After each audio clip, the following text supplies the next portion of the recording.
본문을 가지고 믿는 자가 되라, 그런 말씀 함께 나누겠습니다. 무슨 자가 되라고요? 믿는 자가 되라.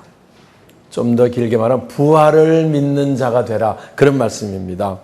오늘 본문 같이 읽은 말씀이 안식 후 첫날 곧 주일에, 부활주일에 있었던 사건입니다. 제자들이 유대인을 두려워해서 문들을 꼭꼭 닫고 숨어 있었다. 어제 우리가 토요일 새벽 예배 마치고 우리 오전에 35명이 부활이란 영화를 단체로 우리가 관람을 했습니다. 거기 우리가 일주일 동안 성경 말씀 있었던 내용, 또 오늘 이 말씀들을 영상으로 보면서 아주 실감나는 그런 시간을 가졌었는데요. 거기 이제 그런 장면 나옵니다. 예수님 십자가 죽으시고요, 예수 믿는 사람들 잡아들이려고 하는 로마 군병들, 유대인의 억압들, 박해가 시작이 되고요. 그래서 제자들이 이제 다 숨어 꽁꽁 문들을 닫고 있었을 때입니다. 불안함이 얼마나 컸겠어요. 의지했던 예수님 죽으시고 얼마나 좌절 낙심이 컸겠어요. 그때 예수님이 그들에게 나타나셨다. 할렐루야. 근데 문들을 닫고 있었는데 그냥 열지도 않고 들어오셨다. 부활하신 예수님 신령한 몸을 입고 이제 제자들 앞에 나타나서, 영화에서 그렇게 합니다. 두려워하지 말고 이리 와서 내 못자국 손을 한번 넣어봐라. 옆구리도 이 창 맞은 자리도 한번 봐라. 그들이 부활하신 예수를 만났을 때 그 기쁨 어느 정도였겠어요? 그 감격 얼마나 컸겠어요? 말로 다 할 수 없지요. 맞어. 오늘 부활주일을 맞이해서 그 부활의 주님을 만나는 기쁨과 감격, 소망, 이런 게 우리 속에 풍성해질 수 있기를 주님의 이름으로 축원합니다. 우선 부활하고 나면 신령한 몸을 입는다. 성경 그렇게 말합니다. 예수님도 신령한 몸을 입으셨기 때문에 시간과 공간을 초월하신, 문들을 닫고서 들어오실 수 있는 이제 그런 역사들을 우리가 함께 보는데요. 사실 우리가 몸이 있잖아요. 지금 살아있다는 말은 이 몸에 영혼이 함께 있다는 것이고요. 살아있는 거지요. 그걸 생명이라고 말합니다. 몸과 영혼이 함께 있는 이 상태, 이걸 생명이라고 말하고요. 이 몸에서 영혼이 빠져나가면 죽음이라고 말합니다. 나가면. 그래서 살았다 죽었다가 무슨 차이예요? 몸은 그대로 있어도, 몸이 늙든 젊든지 간에 영혼이 함께 있으면 사는 거고, 영혼이 몸에서 나가면 죽는 것이죠. 사망이라고 말합니다. 근데 성경은 우리에게 영생을 주시겠다고 말씀합니다. 영생은 뭐냐? 이 영혼이, 영원한 영혼이 신령한 몸을 입고 있는 게 영생입니다. 우리 여기 예수님 부활한 후에 신령한 몸을 입으신 이 모습을 갖는 것, 이것을 영생이라고 말하는 거지요. 그래서 우리가 이 영생, 그러면 우리도 영생할 수 있을까요? 사람들 대부분 다 영생합니다 그러면 듣긴 좋아서 아 좋지요 이러는데 영생을 그렇게 실감하지 못해요. 영원히 산다는 거에 대해서, 죽은 다음에 신령한 몸을 입는다는 거에 가서 그렇게 실감을 잘 못해가지고 늘 이 썩어질 육신의 몸에 얽매여서 전전긍긍하다가 생을 마치는 사람들 많습니다. 오늘 이 부활의 이 주일에 신령한 몸을 입는 것이 저와 여러분의 소망이 되는 놀라운 시간 되시길 주님의 이름으로 축원합니다. 여기 주보에 있습니다. 같이 볼까요? 우리 몸은 어떤 모습으로 부활하게 됩니까? 빌립보서 3장 21절 우리의 시작.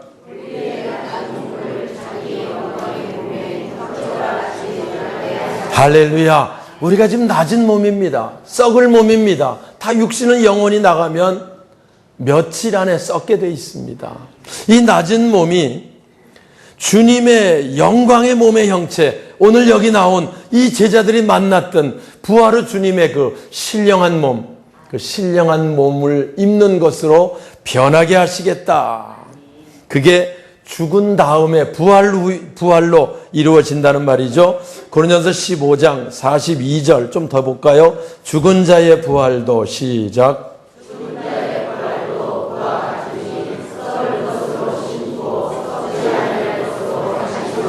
예, 우리가 다 죽으면 끝이라고 말하는데 성경은 말합니다. 죽은 자에게 부활이 있다. 어떤 모습이냐? 썩을 것으로 심고 땅에 묻히지만 다 썩게 되고 흙으로 돌아온 육신 흙으로 돌아갑니다. 그러나 썩지 아니할 것으로 다시 살아난다. 신령한 몸을 입고 다시 살아난다고 말씀하는 거지요. 조금 더 봅니다. 44절 육의 몸으로 시작.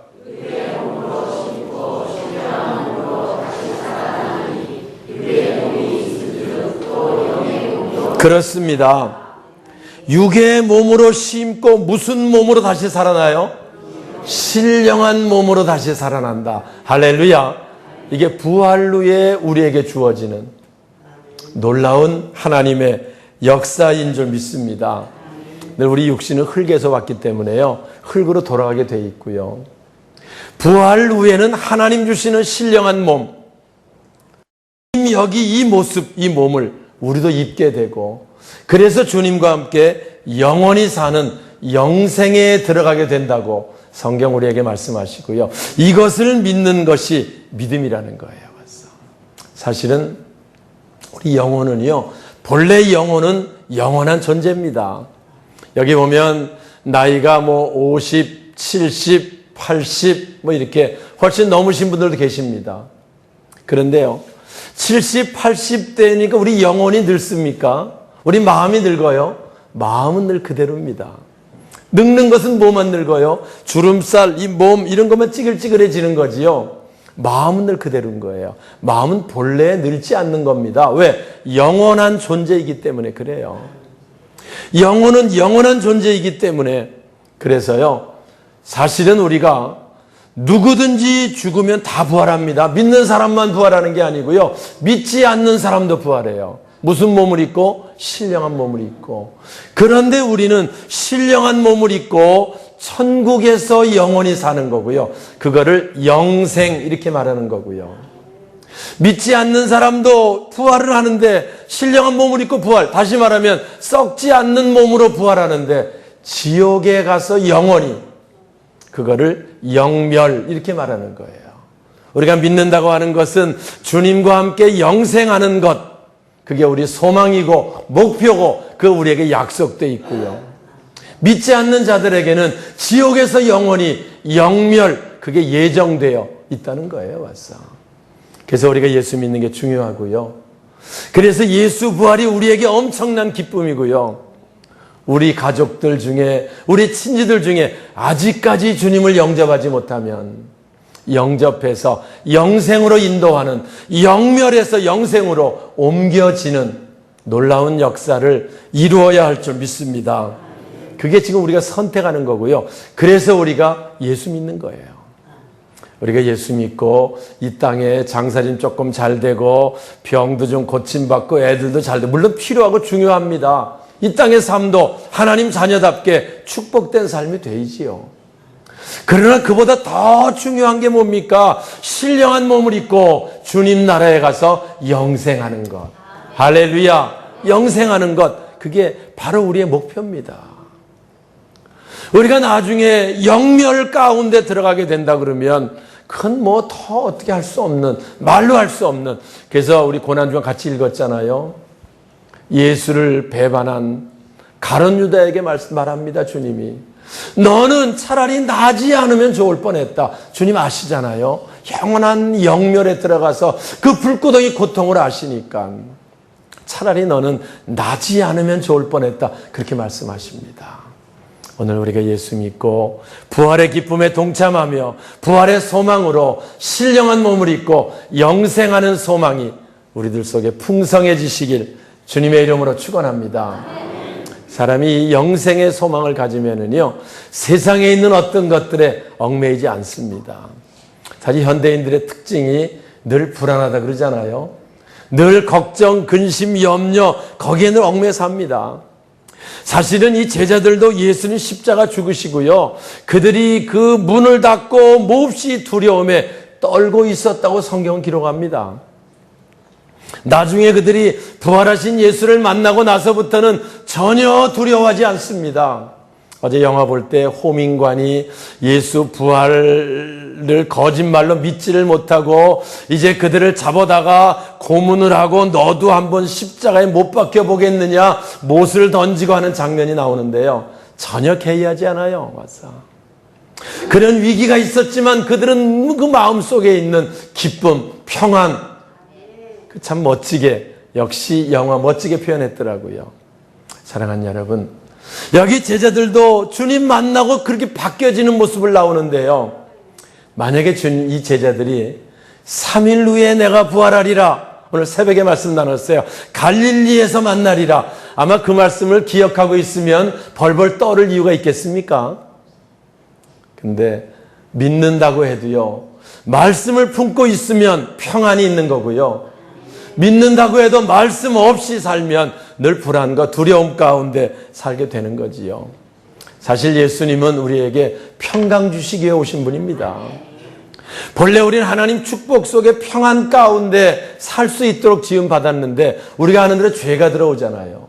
죄가 들어오면 뭐가 따라옵니까? 두려움이 따라옵니다. 죄 지은 사람 특징이 두렵잖아요. 불안감이 있습니다. 그런 주님이 십자가 피 흘리셔서 우리의 모든 죄를 다 대속하시고 죄 문제 해결하니까 비로소 우리에게 찾아오는 게 뭐냐? 평안입니다. 할렐루야. 그래서 주님은 평안 주시기 위해서 오신 거예요. 그리고 오늘 여기에도 주님이 부활하신 제자들에게 와서 너희에게 평강이 있을지어다. 할렐루야. 한번 합시다. 평강이 있을지어다. 평강이 있을지어다. 오늘 부활주일 예배드리며 이 말씀이 우리 속에 품어지시길 주님의 이름으로 축원합니다. 평안이 있을지어다. 사람들은 형편이 좋아지면 평안하고 어렵고 힘들어지면 불안하고 두려워서 내가 괜히 불안하고 두려우냐, 내 형편이 어렵고 힘드니까 그렇지, 이렇게 자기 불안을 정당화시킨 사람도 있습니다. 근데 사실은요, 주님 주시는 평안은 환경과 상관없는 평안입니다. 오늘 제가 주보에 예를 들었지만 사도행전 12장에 베드로 얘기 나옵니다. 나중에 예수님 승천하시고 이제 예루살렘으로부터 시작돼서 엄청난 박해들이 시작됩니다. 야고보 사도가 순교합니다. 칼에 맞아 죽습니다. 베드로도요, 붙들려 가지고 이제 감옥에 갇혀 있습니다. 3일 있은 베드로도 죽을 신분이었습니다. 그리고 깊은 감옥에 있으니 잠이 오겠어요, 안 오겠어요? 예? 3일 있다가 죽기로 예정되어 있는 상태라 그러면 이게 뒤치락 상태 그림이 그려집니까, 여러분? 불안과 두려움이 한없이 엄습하겠지요.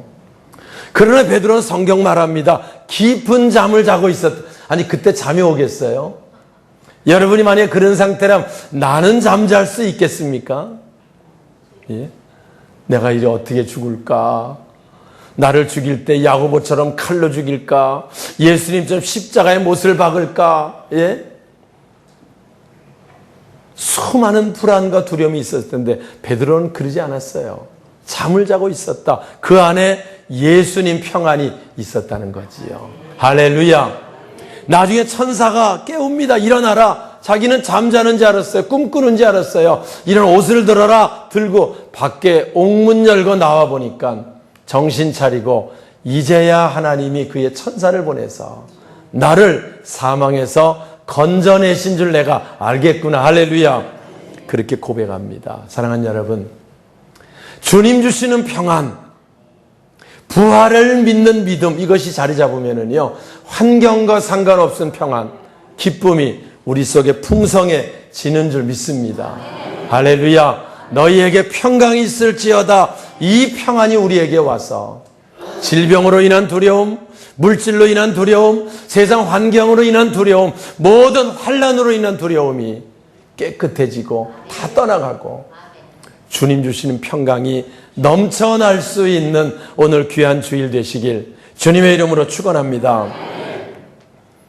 부활하신 주님이 평강 주시는데요, 하필 그 자리에 도마라는 제자가 빠졌습니다. 그래서 이렇게 말씀을 다 주님을 만났는데요, 도마가 빠졌어요. 나중에 다른 제자들이 도마를 만납니다. 만나서 얘기합니다. 야, 엄청난 사건이 있었어. 뭔데? 예수님이 부활하셨어. 도마가 바로 얘기합니다. 아이, 뭔 그런 말도 안 되는 소리를 하냐. 죽으면 끝이지 사람이 살긴 뭘 살아나냐. 아니, 예수님이 3일 만에 부활하신다. 정말 부활하셔서 우리가 만났다니까. 도마가 얘기합니다. 내가 그 손에 그 못자국에 내 손가락을 넣어보지 않고 내 그분 창 맞은 자리에 내 손을 넣어서 확인하지 않고는 나 그 부활 믿지 못하겠다. 과언이 아닙니다. 그럴 수 있습니다. 그 당시 예수 죽는 모습을 봤던 많은 사람, 또 아무도 부활한 적이 없는 그런 상태에서 부활 허망하게 들렸을 겁니다. 그 영화에 보면은요, 부활의 영화에 호민관이 부활을 만난 사람들 만나서 신문을 하는데요, 하나같이 부활을 어떤 위협과 고문을 한다고 얘기해도 주저앉고 말하니까요, 돈 사람이라고 생각해가지고 그냥 내보내고 뭐 이런 사건들도 거기 나옵니다. 오늘 우리가 부활, 이게 얼마나 엄청난 사건인데 만나기 전까지는 못 믿는 거예요. 도마가 믿질 못하지요. 8일 후에 다시 주님이 나타나셔서 제자들과 함께 하실 때 그 자리 도마가 있었습니다. 주님이 말씀합니다. 도마야, 이리 와서 너가 말한 대로 너 손가락을 내 못자국에 손을 넣어봐라. 내 옆구리 창 맞은 네 손을 넣어보고 믿음 없는 자가 되지 말고 믿는 자가 되라. 할렐루야. 오늘 제목입니다. 믿는 자가 되라. 뭘 믿는 자? 예수님 부활을 믿는 자. 뭘 믿는 자? 나도 예수님처럼 신령한 몸을 입고 영원히 산다고 하는 걸 믿는 자가 되라는 겁니다. 그게 바로 우리에게 주신 주님의 메시지입니다. 부활의 주님을 만난 도마가 고백하지요. 28절 도마의 고백, 우리 고백되면 좋겠습니다. 같이 읽을까요? 28절 도마가 대답하여 이르되, 자 시작.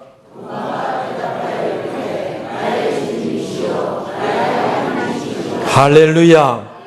나의 주님이시요 나의 하나님이십니다. 베드로와 같은 신앙 고백이죠. 주는 그리스도시요 살아계신 하나님의 아들이십니다. 도마 고백합니다. 나의 주님이시요 나의 하나님이십니다. 제가 인도 캘커타에 집회 갔을 때 인도의 복음이 전해진 게 전승에 의하면 도마가 와서 인도에 복음을 전했다고 하는 전승이 있고요. 거기서 도마가 순교로 생을 마쳤다고 하는 그런 전승의 기록을 보면서 이 땅에 도마가 와서 복음을 초창기에 전했구나 그런 생각을 하고, 제가 거기 그 성전에서 또 말씀을 전하면서 또 새로운 감명을 가졌던 때가 있었습니다. 주님 만난 사람 삶이 달라집니다.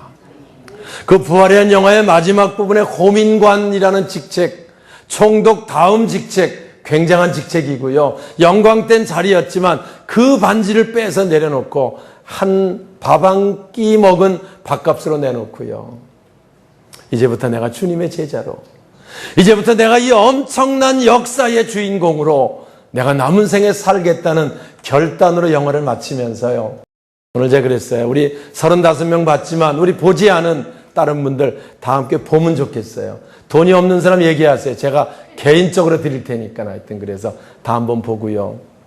우리가 여기 있는 이 성경의 사건들이 막연하게 우리가 그냥 믿는 것이 아니고 정말 살아계신 하나님, 나의 주, 나의 하나님, 그분의 부활, 나의 부활, 이 소망과 이 기대를 가지고 우리 남은 생에 살아갈 수 있기를 주님의 이름으로 축원합니다. 믿음 없는 자가 되지 말고 믿는 자가 되라. 이 말씀이 우리 속에 늘 품어져서 이제부터 부활의 주님과 함께, 이제부터 부활의 기쁨으로, 이제부터 부활의 소망으로 새로운 4월을 시작하는 우리 사랑하는 모든 성도들 되시길 주님의 이름으로 축원합니다.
당신의